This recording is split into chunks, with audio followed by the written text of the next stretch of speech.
Toi, t'es né à Bruxelles, hein? Anderlecht. Anderlecht. Ouais. C'était comment de grandir à Bruxelles pour toi? Tu dis que tu es indien, cambodgien. C'est vrai qu'il y a une forte communauté indienne. Je sais pas cambodgienne, s'il y a une forte communauté cambodgienne, j'en connais pas.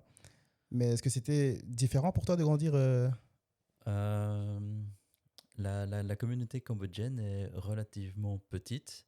Non, je connais pas les chiffres, mais je me rappelle qu'on disait qu'il y avait 600 familles en Belgique, mais ça c'était il y a quelques années, quand j'étais petit en fait, donc un peu plus de 20 ans j'imagine. Mhm. Il y a il y a beaucoup plus d'Indiens, mais quand on était petit, on rencontrait surtout la communauté cambodgienne. Quand j'étais à l'école, j'ai eu la chance de rencontrer. Enfin, non, c'est pas que j'ai rencontré. J'étais dans une école Ouais. où il y avait beaucoup d'étrangers. Il y avait des Français, il y avait des Belges, mais il y avait aussi des Africains, des Sud-Américains, des Portugais, des Italiens, peut-être des Espagnols, je me rappelle plus très bien. Mais en tout cas, il y avait beaucoup de monde. Donc, en primaire, je me sentais pas, on va dire, si différent parce qu'on était tous différents. Mhm. Euh, ouais, donc ça m'a pas vraiment marqué. Et je trouvais qu'à Bruxelles, justement, euh, on, on faisait la promotion. Enfin, c'était ma sensation, Mhm. mais j'avais l'impression qu'on faisait la promotion de la diversité. Mhm. Euh, c'est peut-être pas toujours le cas, mais en tout cas, dans ma situation, c'était ma sensation. Ouais. Et donc, l'école, tu été à l'école Anderlecht toujours ou bien Non, j'étais à XL. à XL? Ouais. Donc, toi, quand tu étais en primaire, en tout cas, tu n'as pas senti de différence parce que fondamentalement, tu es une personne d'origine étrangère en Belgique. Ouais. Beaucoup de gens qui sont d'origine étrangère sentent ils sont pas chez eux.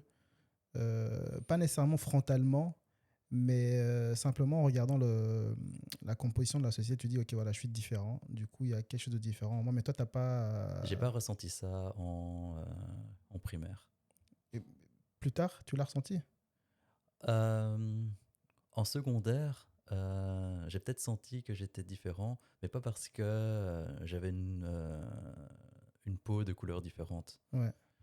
C'était pas ça, mais c'était parce que j'étais peut-être dans une classe où on considérait qu'il y avait beaucoup d'intello, on Mm. n'était pas vraiment sportif, euh, des trucs comme ça, ce qui n'était pas forcément faux, hein, mais Ouais.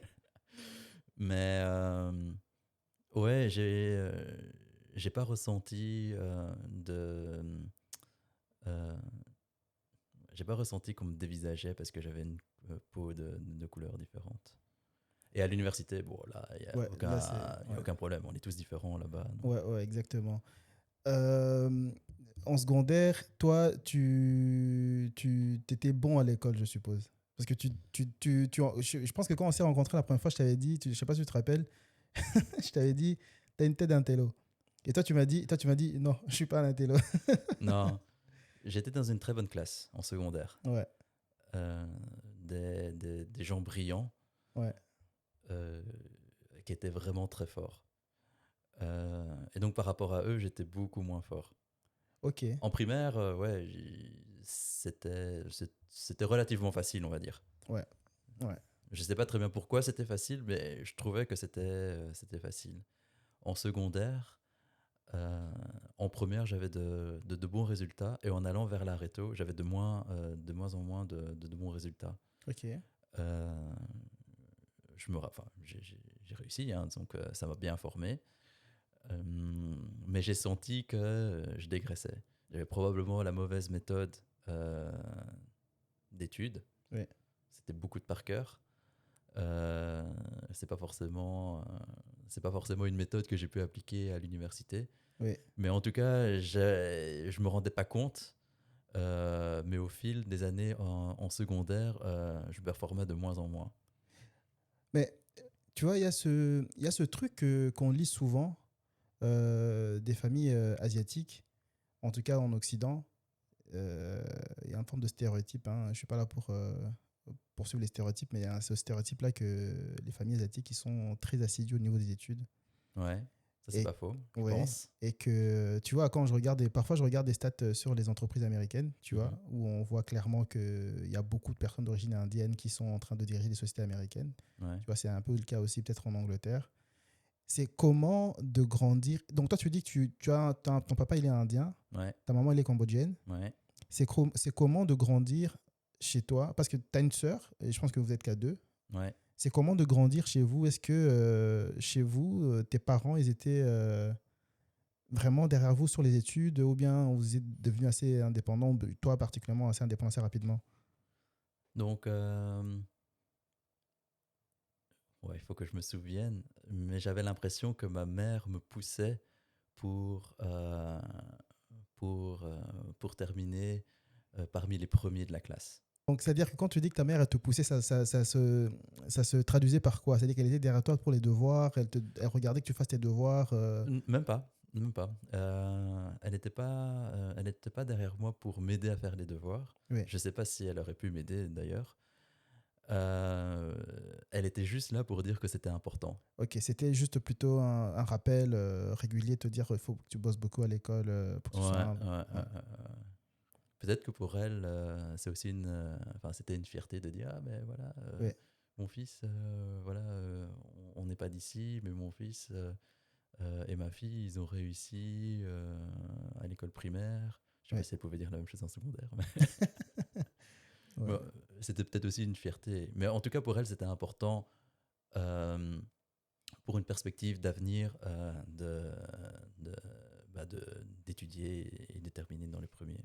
Et toi, en supérieur, là, tu t'es remis un peu dans une situation où tu dis, ok, là, je dois, la petite baisse qui a eu lieu, la baisse de régime qui a eu lieu en fin secondaire, ça ne devait pas se reproduire. Tu vas en supérieur. Ouais. J'étais en première et en première secondaire, en première année de baccalauréat, donc à l'université. Ouais. C'était la première année où on passait au système Bologne. Mhm. Donc, en gros, on passait d'une licence à un Un master. master. Ouais. Une licence en 4 ans à un master en 5 ans. Et, et la première année, j'ai eu des examens de passage. J'appliquais plus ou moins la même méthode d'études que j'appliquais à l'école secondaire, Mhm. beaucoup de par cœur, et ça n'aidait pas. Ça n'aidait pas. Mhm.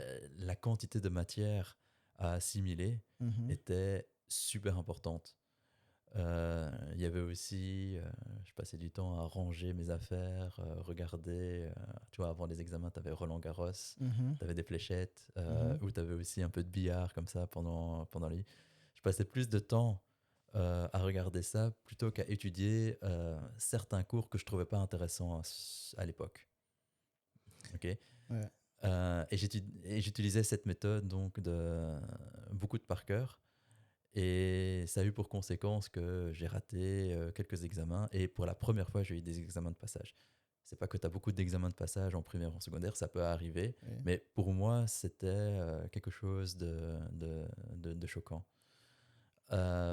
Et donc, je me suis dit, ok, mais je peux pas continuer. Je peux pas continuer à étudier par cœur. Je dois changer ma méthode Mhm. d'apprentissage. Et ce qui m'a servi pour après les études. Donc, j'essayais de beaucoup plus comprendre les Oui. choses. Oui. Oui. Je sélectionnais aussi beaucoup plus les chapitres que je comprenais Ok. et que je pensais pertinents pour un professeur de, Ouais, d'interroger dessus. d'interroger. Ouais. Oui, voilà. Ouais. Et alors, deuxième, troisième, etc., jusqu'à la fin, euh, j'ai eu très peu d'examens de passage. Ouais. Ça doit se compter sur les doigts d'une main. Mais ça, c'est parce qu'à un certain moment, je combinais deux masters Ouais. et il y avait des sessions de 5 à 6 semaines. Ouais. J'avais 18 examens, Parfois, j'avais 3 examens le même jour et ça, il y a certains moments, c'était trop. Donc, j'ai eu des examens de passage parce qu'il y a des cours Ouais, que je laissais tomber. ouais, ouais. Mais justement, ça m'intéresse. D'abord, pour expliquer un peu le contexte, quand tu commences à l'UNIF, là, tu vas à l'ULB, Ouais, tu fais tu fais le choix de faire des études en informatique. C'est ça. Ça, c'est ton premier choix. ouais, C'est correct, hein. ouais. Donc, en fait, ce qui se passait, c'est la première année, tu avais beaucoup de théories, Ouais. probablement des concepts qui sont très intéressants, mais que tu vas rarement utiliser parce ils sont relativement proches de la machine. Mhm. Euh, donc, il n'y a pratiquement personne qui va à un niveau aussi bas. Et c'était comme ça en première et en deuxième. C'était vraiment très poussé. Ça, Euh, c'était dans ta filière informatique. dans la filière C'était informatique. ingénieur informatique ou Non, c'est c'était sciences sciences informatiques. informatiques? Oui. Ouais, tu as un tronc commun, Ouais. parfois avec justement des ingénieurs informatiques, mais c'était très calé en maths, c'était très calé en programmation. Dans ta filière sciences informatiques. Ouais. Et en troisième, je me suis dit, tu sais quoi, j'ai besoin d'avoir un peu plus de perspective. Parce que en informatique, les programmes qu'on doit résoudre, Mhm. ça va toujours correspondre à des cas idéaux.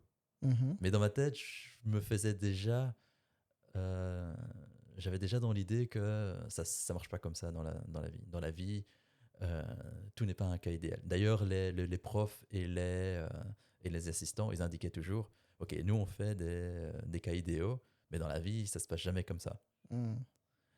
Et donc, je me suis dit, ouais, mais j'ai besoin d'avoir une plus grande perspective. Et en troisième année de baccalauréat informatique, je me suis inscrit en première année de sciences éco. Pourquoi pourquoi tu voulais faire de master? Parce que si, est-ce que tu voulais exploiter ces diplômes-là d'une manière pratique dans la vraie vie ou bien à ce moment-là dans ta vie, tu dis, OK, je peux faire de master, du coup, je vais faire de master parce qu'il y a une forme de peut-être de prestige le fait de faire de master. Il y a d'office le challenge. OK. J'avais émis cette idée avec quelques potes et il y en a beaucoup qui n'y croyaient pas. Mhm. Ok, ouais, c'est vrai, on sort, on s'amuse, on fait des soirées jeux vidéo, on n'a pas forcément le temps d'étudier. Et Mhm. donc du coup, il y avait beaucoup de monde qui doutait que je pouvais réussir. Et ça m'a un peu motivé. Je dis pas que ça pouvait servir, mais en tout cas, j'avais la motivation de démontrer Que tu étais en que mesure de faire ça. ouais, Toi, tu as bien réussi en tout cas tes études. T'as pas eu. Parce que si tu as été en mesure de faire deux masters en même temps, c'est-à-dire que tu n'as pas vraiment eu beaucoup de difficultés. Avec ta nouvelle façon d'étudier que tu as ouais, adopté, le fait de comprendre les matières plutôt que de les, de les mémoriser, ça t'a aidé fondamentalement après à avoir un parcours assez ouais, fluide, je dirais. ouais, c'est ça. Après, euh, il faut pas non plus être super calé. Il faut être bien organisé. Oui. Je pense que ça, c'est le plus important. Donc, changer sa manière d'apprendre, le fait de ne plus apprendre par cœur, essayer de plus comprendre les choses, ça, c'est Oui. très important. Oui. Mais l'autre chose, enfin, pour moi, la chose la plus importante, c'était de sélectionner les paragraphes ou les chapitres sur lesquels je pensais qu'on allait m'interroger. Souvent, Ok. j'étudiais, tu as un syllabus avec, je sais pas moi, entre 10 et 15 chapitres. Oui. Moi, j'en étudiais que 2. Tous les autres, je laissais tomber. Ok, tu sais, j'ai eu cette discussion dernièrement avec. J'ai un de mes meilleurs amis qui était venu ici à Bruxelles. Il est de Bruxelles, bien sûr, mais il a quitté la Belgique pour aller vivre aux États-Unis. Et j'ai été le voir et il y avait deux jeunes, hein, là où il était, qui venaient de commencer l'UNIF. Ok. Et nous, on est maintenant des vieux, tu vois, ils nous demandent un peu. Ça fait presque 20 ans là. Voilà, c'est ça. Comment est-ce que pour réussir. Et moi, je leur ai dit que moi, ce que je pense, c'est que réussir les études, c'est pas une question d'intelligence, c'est une question d'organisation, c'est une question de technique. Ouais. C'est ton expérience. Parce que toi, tu dis que toi, tu choisissais des chapitres. Moi perso, moi, je lisais tout, Hmm. du début à la fin. Et je connais des gens qui choisissaient. C'était un peu comme si c'est une question de probabilité peut-être hein, à ce moment-là. Ouais, voilà. C'est Non, une mais pour question. toi, ta technique, c'était ça. Donc, est-ce que toi, tu penses que réussir ses études, c'est une question d'intelligence? Est-ce que quand on réussit, c'est qu'on est intelligent? Je pense que si tu es intelligent, je pense que tu auras la possibilité de, de pousser ta réponse et d'avoir plus de Ouais. points. C'est pas mauvais d'être intelligent pour réussir.